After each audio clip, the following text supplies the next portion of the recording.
From this session and another maybe several sessions, next several sessions, we will talk a bit more about index law. So, for example, if we need to multiply a number, let's say 2, by itself several times, then writing like this takes a little bit more space and time consuming, but we can write that product on a little bit different way, like 2 and one small number 4 on the top. So we have number 2 everywhere, and that's that number.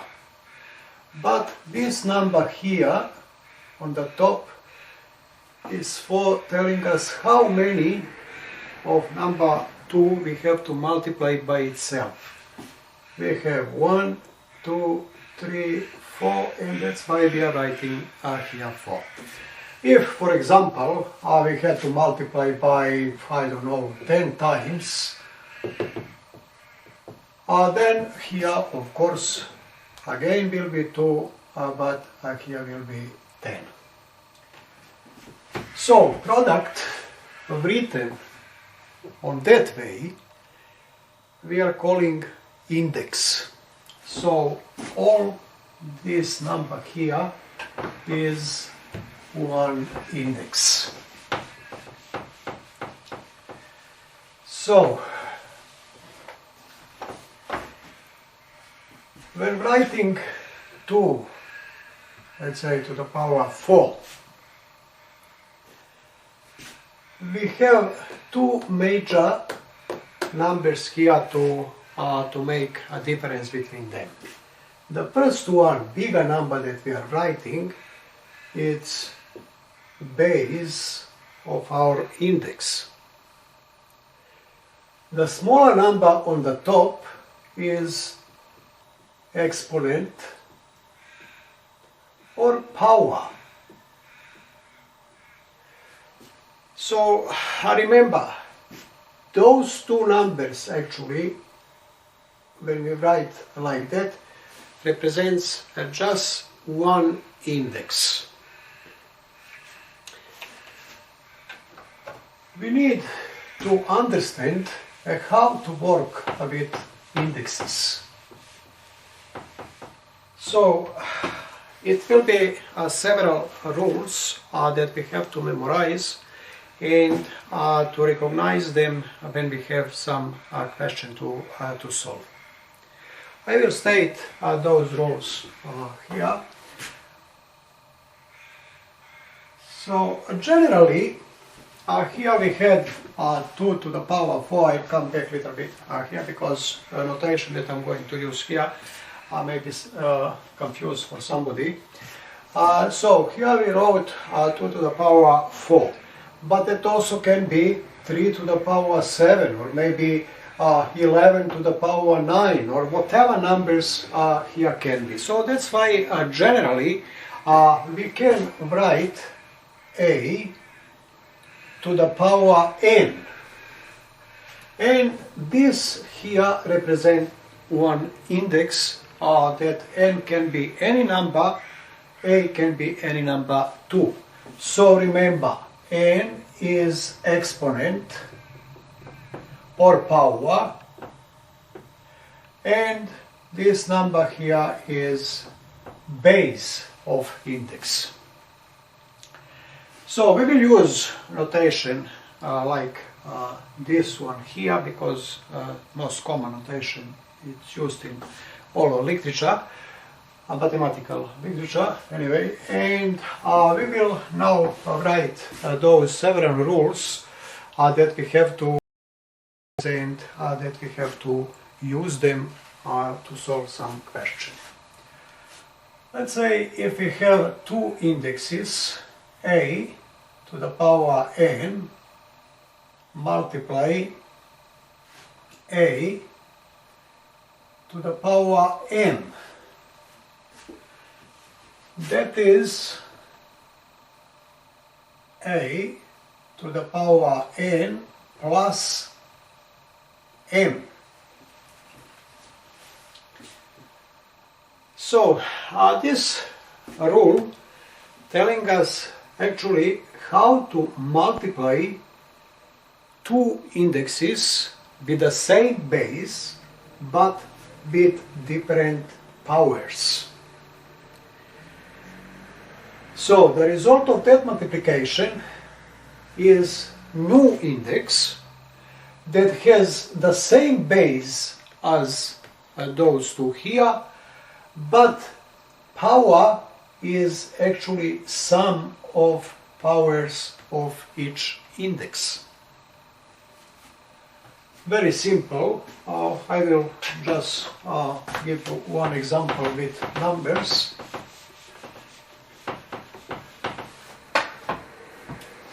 Let's say, I don't know, 3 to the power 2 multiply 3 to the power 7. Then what we have? We have the same base. We can write that base, but we are adding powers. We are adding 2 plus 7. That is 9. So 2 plus 7 and 3 to the power 9. The another rule, the another index law, if you like, would be a to the power n over a to the power n. And that is a to the power n minus n. So this law are telling us how to divide two indexes with the same base but with different powers. So the result of that division is new index with the same base but with power that is difference between powers of those two indexes.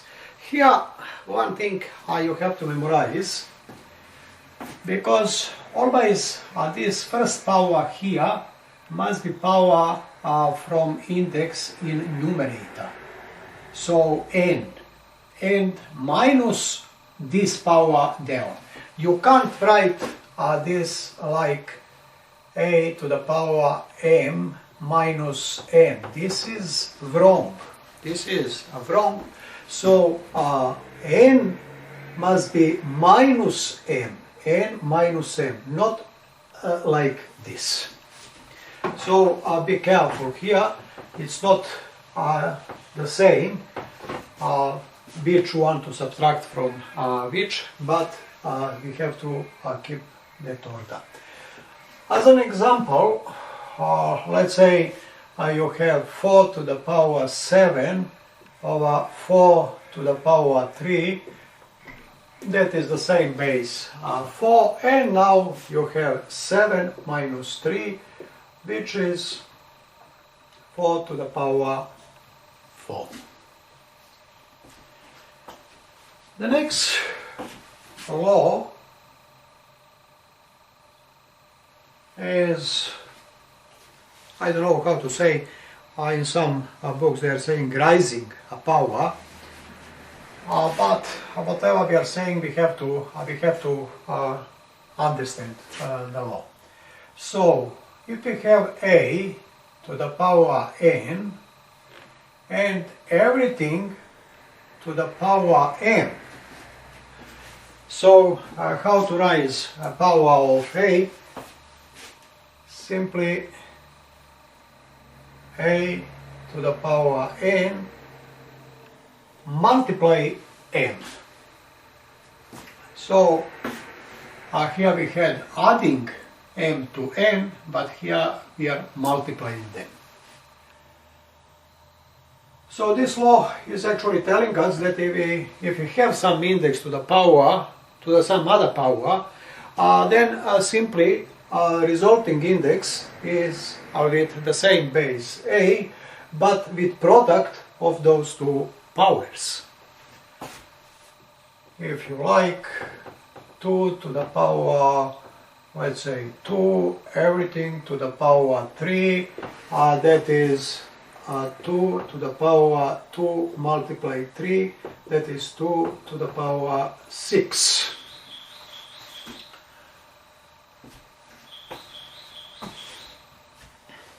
What is here what we had, those three rules, we had in all three of them we had the same base. But what about if we have different bases? The next rule can give us some understanding of that. Let's say a to the power n multiply b to the power n. So what we have here in this rule, we have two indexes with different bases, but with the same powers. The result is a multiply b, everything to the power n. Let's say if we have 2 to the power 2 multiply 3, I will make this different, 2 to the power 3 to the power 2, that is 2 times 3,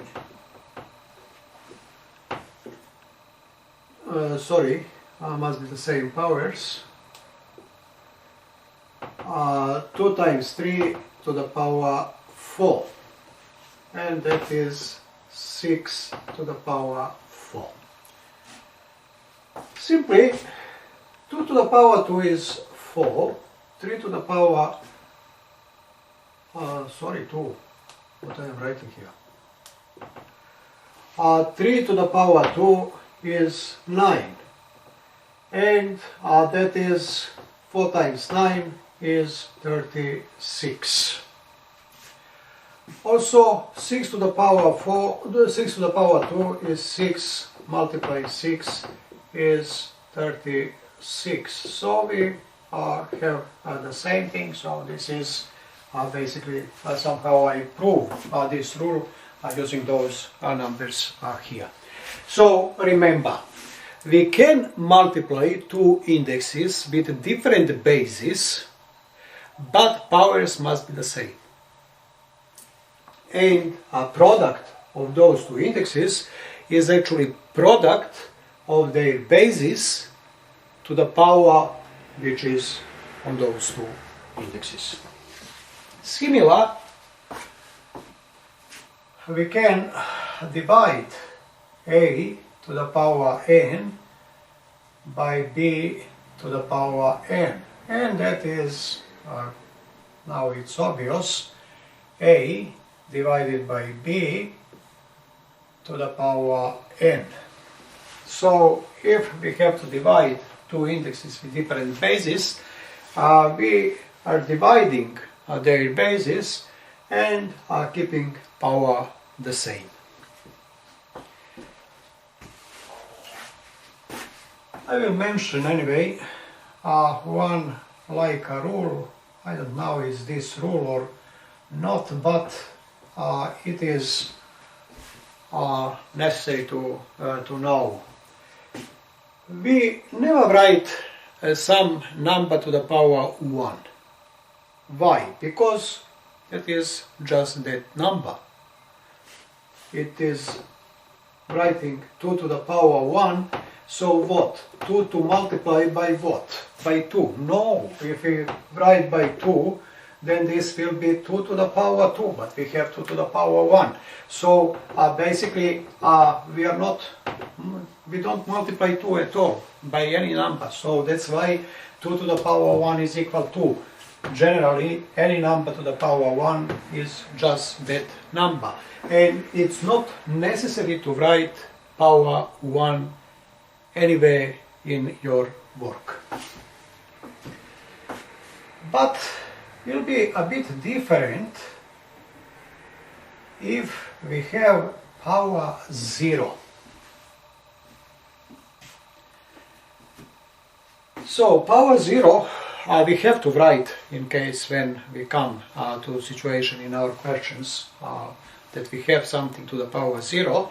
We have to write power 0, but result of that is 1.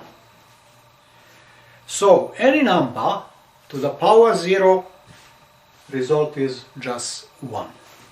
For example, 2 to the power 0 is 1, but also 29 to the power 0 is also 1, or whatever number, 137 to the power 0 is again 1.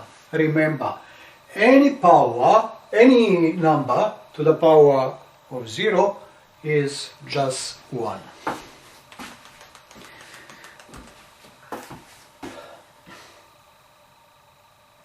But what to do if our power negative number, a to the power negative n?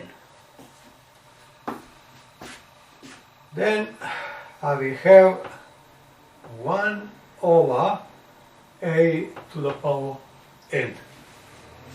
So remember,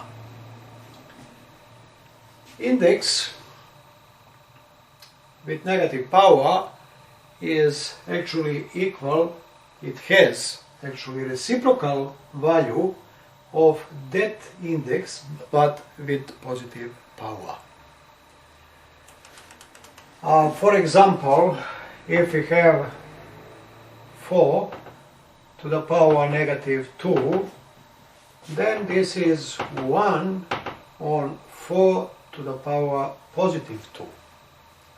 So this number is very small anyway. 4 to the power 2 is 16.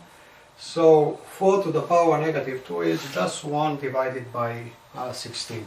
That's what this rule telling us.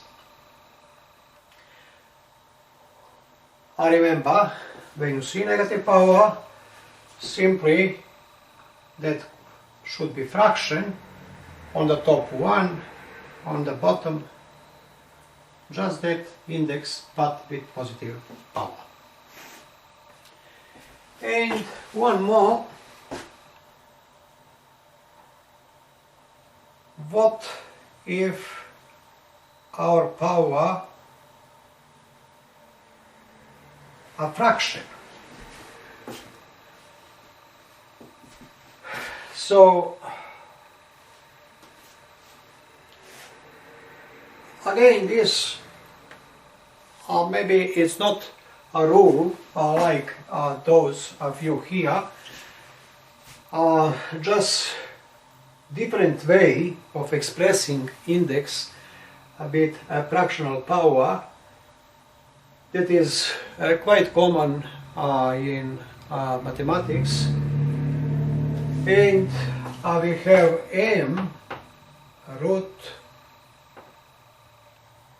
a to the power n. So as I said, this is, I can't say a rule, even though in some textbooks they included this as a rule. Yeah, it is rule, but rule how to write differently this index. Basically this doesn't tell us at all what to do with this index. This is the same thing, but different writing. Why is different writing needed? Probably because writing power on a little bit longer expressions makes messy our work, but writing this like a third root, if you like, then makes giving us a better picture. Straight away when we see a question, we can have one picture of what to do with those indexes. One of the most common index with fractional power is a to the power half. And we are writing that like square root a. So if this numerator in power it's 2, then no need to write 2 here. Simply we are writing just root and we are reading a square root of a. Again, why is that?